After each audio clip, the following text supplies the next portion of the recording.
Hello' বন্ধু বান্ধৱীসকল, movies tech চেনেলৰ আজিৰ এই ভিডিঅ'টোত সকলোকে পুনৰবাৰ স্বাগতম জনাইছোঁ।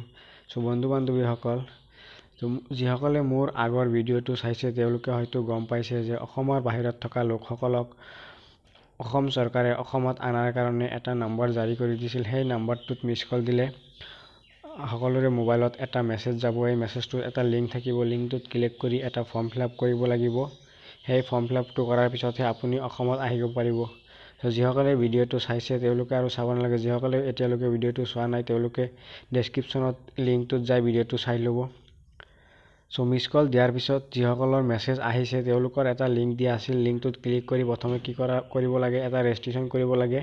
তাৰে পিছত ফৰ্ম ফিল আপ কৰিব লাগে। বহুতে এই ৰেজিষ্ট্ৰেশ্যনটো কৰিব পৰা নাই।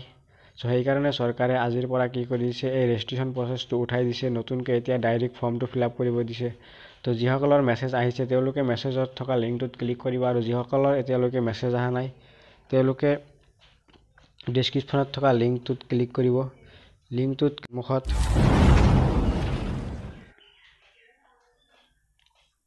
লিংকটোত ক্লিক কৰাৰ পিছত আপোনালোকৰ সন্মুখত এনেকুৱা এখন ইণ্টাৰফেচ আহি যাব। ইয়াতে চাওক লিখা আছে কি apply here to travel to Assam from other Indian state. ভাৰতৰ অন্যান্য ৰাজ্যসমূহৰ পৰা অসমলৈ অহাৰ বাবে ইয়াত আবেদন কৰক। ফাৰ্ষ্টত চাওক কি আছে, ট্ৰেভেল ডিটেইলছ, যাত্ৰাৰ তথ্য। ইয়াতে ফাৰ্ষ্টত আছে কি ট্ৰেভেলিং এজ, যাত্ৰা হিচাপে। ইয়াতে ক্লিক কৰাৰ পিছত আপোনালোকৰ সন্মুখত চাওক তিনিটা অপশ্যন আহিছে, দল, গ্ৰুপ, ফেমিলি, ইণ্ডিভিজুৱেল। আপুনি যদি গ্ৰুপত হয়, ধৰক কি আপোনালোকে পাঞ্জাৱত আছে বৰ্তমান 5জন 6জন আছে, আপোনালোকে দল মানে গ্ৰুপৰ গোটেইকেইটাই আহিব বিচাৰে তেন্তে গ্ৰুপটো চিলেক্ট কৰিব। আৰু আপোনালোকৰ যদি ফেমিলি আছে বাহিৰত, ফেমিলিৰ সৈতে আহিব বিচাৰে ফেমিলিটো চিলেক্ট কৰিব। আৰু আপুনি যদি ছিংগল আহিব বিচাৰে তেন্তে ইণ্ডিভিজুৱেলত চিলেক্ট কৰিব। ইয়াৰে পিছত কি কৰিব, নাম্বাৰছ অফ ট্ৰেভেলাৰ্ছ। আপোনালোকে যদি ইণ্ডিভিজুৱেল চিলেক্ট কৰে তেনেহ'লে 1জন দিব, আৰু যদি গ্ৰুপ বা ফেমিলিৰ লগত থাকে তেনেহ'লে যিকেইজন আপোনালোকে আহিব সেইকেইজন ইয়াতে দি দিব। তাৰে পিছত ট্ৰেভেল এৰেঞ্জমেণ্ট, যাত্ৰা ব্যৱস্থা। ইয়াতে ক্লিক কৰাৰ পিছত আপোনালোকৰ সন্মুখত দুটা অপশ্যন আহিব। এটা হ'ল কি অন এৰেঞ্জমেণ্ট, আৰু এটা হ'ল কি ৰিকুৱেষ্টিং গভৰ্ণমেণ্ট ফৰ ট্ৰেভেল এছিষ্টেঞ্চ। আপোনালোকে যদি নিজাববীয়াকৈ ব্যৱস্থা কৰিছে, অৰ্থাৎ প্ৰাইভেট কাৰ নিজে ভাড়া কৰি লৈ আহিব বা নিজৰে প্ৰাইভেট কাৰ আছে তেনেহ'লে নিজাববীয়া ব্যৱস্থাটো চিলেক্ট কৰিব। আৰু আপোনালোকে যদি চৰকাৰৰ ওচৰত বাট চাই আছে তেনেহ'লে এই ছেকেণ্ডটো চিলেক্ট কৰিব। তাৰে পিছত আছে কি যাত্ৰাৰ ধৰণ, টাইপ অফ ট্ৰেভেল টাইপ। ইয়াতে ক্লিক কৰাৰ পিছত চাওক ইয়াতে দুটা অপশ্যন আছে, এটা হ'ল ওৱান ৱে আৰু ছেকেণ্ডটো হ'ল কি ৰাউণ্ড ট্ৰিপ। আপোনালোকে যদি অকল অসমত আহিব বিচাৰে তেনেহ'লে ওৱান ৱেটো চিলেক্ট কৰিব, আৰু যদি অসমত আহি আকৌ পুনৰ আগৰ ঠাইলৈ ঘূৰি যাব বিচাৰে তেনেহ'লে ৰাউণ্ড ট্ৰিপটো চিলেক্ট কৰিব। ইয়াৰে পিছত আছে কি ৰিজন জাষ্টিফাইং ট্ৰেভেল। আপুনি কিয় আহিব বিচাৰে তাৰে বিষয়ে আপুনি কিবা এটা এতে মন্তব্য দিব লাগিব। এইটো আপুনি অসমীয়াটো লিখি দিব পাৰে, ইংৰাজীটো লিখি দিব পাৰে। তাৰে পিছত চাওক কি আছে ট্ৰেভেলাৰ ডিটেইলছ, যাত্ৰীৰ তথ্য। যাত্ৰীৰ তথ্যৰ ইয়াতে আপোনালোকে ফাৰ্ষ্টত আছে কি নেম অফ দ্য ট্ৰেভেলাৰ, যাত্ৰীৰ নাম। ইয়াতে আপোনালোকে যিজন যাত্ৰী আহিব তেওঁৰ নাম লিখি দিব। তাৰে পিছত mobile number of the traveller, যাত্ৰীৰ দূৰভাষ নাম্বাৰ। ইয়াতে মোবাইল নাম্বাৰটো দিব।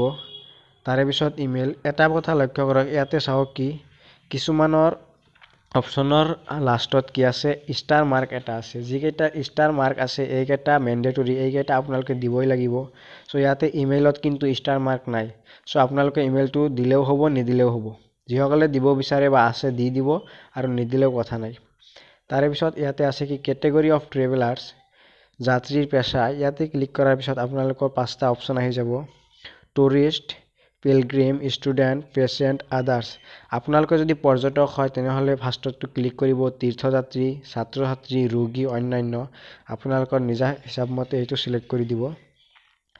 তাৰে পিছত আছে কি জেণ্ডাৰ, জেণ্ডাৰত ক্লিক কৰি আপোনালোকে মেল ফিমেল যিটো আছে সেইটো চিলেক্ট কৰি দিব। তাৰে পিছত আপোনালোকে নিজৰ বয়সটো দিব। তাৰে পিছত ইয়াতে আছে কি চাওক, if any of travellers is suffering from any of the following ailments, heart disease, lung disease, liver cancer, kidney disease, যে কি কোনো যাত্ৰী উল্লেখিত ৰোগত আক্ৰান্ত নেকি। ইয়াতে কেইটামান ৰোগ উল্লেখ কৰা আছে, কি হাৰ্টৰ ৰোগ, কিডনিৰ ৰোগ আছে, লাঙৰ ৰোগ, লিভাৰৰ ৰোগ, কেঞ্চাৰ এইবিলাকৰ যদি কোনো এটাত আপোনালোকে ভুক্তভোগী আছে তেনেহ'লে ইয়াতে য়েছ দিব আৰু যদি নাই তেনেহ'লে ন' অপশ্যনটোত চিলেক্ট কৰি দিব। তাৰে পিছত আছে কি প্ৰেজেণ্ট এড্ৰেছ ডিটেইলছ, বৰ্তমান ঠিকনাৰ বিৱৰণ। আপোনালোকে যিটো ঠাইত বৰ্তমানে আছে সেই ঠাইটোৰ এড্ৰেছ। ফাৰ্ষ্টত আছে কি দেশ, এইটো ইণ্ডিয়াই চিলেক্ট কৰা আছে অট'মেটিকলি। তাৰে পিছত আছে কি ষ্টেট, ৰাজ্য। আপোনালোকে যিটো ৰাজ্যত আছে সেই ৰাজ্যটো ইয়াতে চিলেক্ট কৰি দিব। তাৰে পিছত আছে ডিষ্ট্ৰিক্ট, আপোনালোকে বৰ্তমান যিটো ঠাইত আছে সেই ঠাইটোৰ অন্তৰ্গত ডিষ্ট্ৰিক্টটো মানে সেই ডিষ্ট্ৰিক্টটোৰ নাম ইয়াতে চিলেক্ট কৰি দিব। তাৰে পিছত আছে পিনক'ড, আপুনি বৰ্তমানে থকা ঠাইটোৰ পিন নাম্বাৰটো ইয়াতে দিব।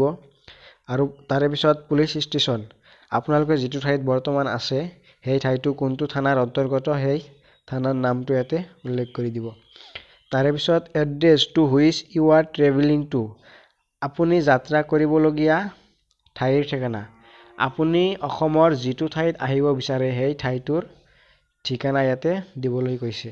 চ' এড্ৰেছ ঠিকনা ইয়াতে ক্লিক কৰাৰ পিছত আপোনালোকে কি কৰিব, ভিলেজৰ নামটো দিব ফাৰ্ষ্টত। তাৰে পিছত ডিষ্ট্ৰিক্টটো চিলেক্ট কৰিব। তাৰে পিছত আছে কি পুলিচ ষ্টেচন, থানাটো দিব, পিন নাম্বাৰ, তাৰে পিছত চাৰ্কল, আপোনালোকৰ নিজৰ চাৰ্কলটো দিব। তাৰে পিছত ইয়াতে কি আছে চাওক, do you belong to urban area or rural area, আপুনি নগৰ নে গাঁৱত বাস কৰে।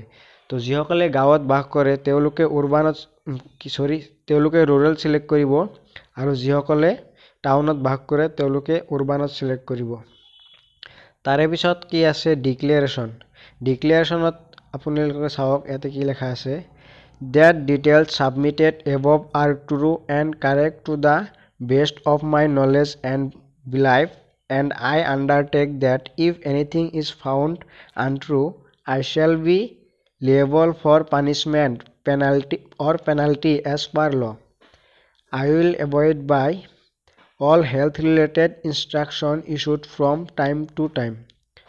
মই সজ্ঞানে ওপৰত উল্লেখিত সকলো তথ্য শুদ্ধ আৰু উল্লেখিত তথ্যসমূহত কিবা ভুল-ভ্ৰান্তি থাকিলে আইনমতে দণ্ডনীয় হ'ম বুলি মই জ্ঞাত। মই সময়ে সময়ে জাৰি কৰা স্বাস্থ্য সম্পৰ্কিত সমস্ত নিৰ্দেশ মানি চলিম। ইয়াতে দিয়া আছে কি আপোনালোকে ওপৰত যিবিলাক তথ্য দিছে এই তথ্যবিলাক সকলো সত্য, আৰু যদি ইয়াতে কোনো ভুল তথ্য দিছে আপোনালোকে তাৰ বাবে আপোনালোকক কিবা পানিছমেণ্ট দিব পাৰে। সেই এগ্ৰিমেণ্টটোত আপোনালোকে ইয়াতে আই এগ্ৰিত ক্লিক কৰি দিলে এগ্ৰিমেণ্টটোত মানে মানি লোৱা হ'ল। তো ইয়াতে আই এগ্ৰিত ক্লিক কৰি দিয়াৰ পিছত আপোনালোকৰ ইয়াতে অড ভেৰিফিকেশ্যন আছে। ইয়াতে চাওক আপোনালোকৰ ছয়টা কি আছে সংখ্যা আছে, এই ছয়টা সংখ্যা আপোনালোকে ইয়াতে বাকচটোত এটা এটাকৈ ভৰি দিব। তাৰে পিছত ইয়াতে তলত ছাবমিট বটনটোত ক্লিক কৰিব। ছাবমিট বটনটোত ক্লিক কৰি দিলে আপোনালোকৰ ফৰ্মখন ফিল আপ হৈ যাব আৰু তাৰে পিছত আপোনালোকক অসমত আহিব পাৰিব। চ' বন্ধুসকল এনেদৰে আপোনালোকে ফৰ্মটো ফিল আপ কৰিব পাৰিব। চ' আজিৰ ভিডিঅ' এইখিনি আছিল। ভিডিঅ'টো যদি ভাল লাগিছে আৰু আপোনালোকৰ কাৰণে হেল্পফুল হৈছে তো ভিডিঅ'টোত এটা লাইক কৰিব আৰু কমেণ্ট কৰিব, আৰু এনেকুৱা ধৰণৰ ভিডিঅ' ডেইলি পাবলৈ আমাৰ চেনেলটো ছাবস্ক্ৰাইব কৰিব আৰু কাষত থকা বেল আইকনটো অন কৰি ৰাখিব যাতে আমি আগত আপলোড কৰা ভিডিঅ'ৰ লেটেষ্ট ন'টিফিকেশ্যন আপোনালোকে অতি সোনকালে পাব পাৰে। ধন্যবাদ।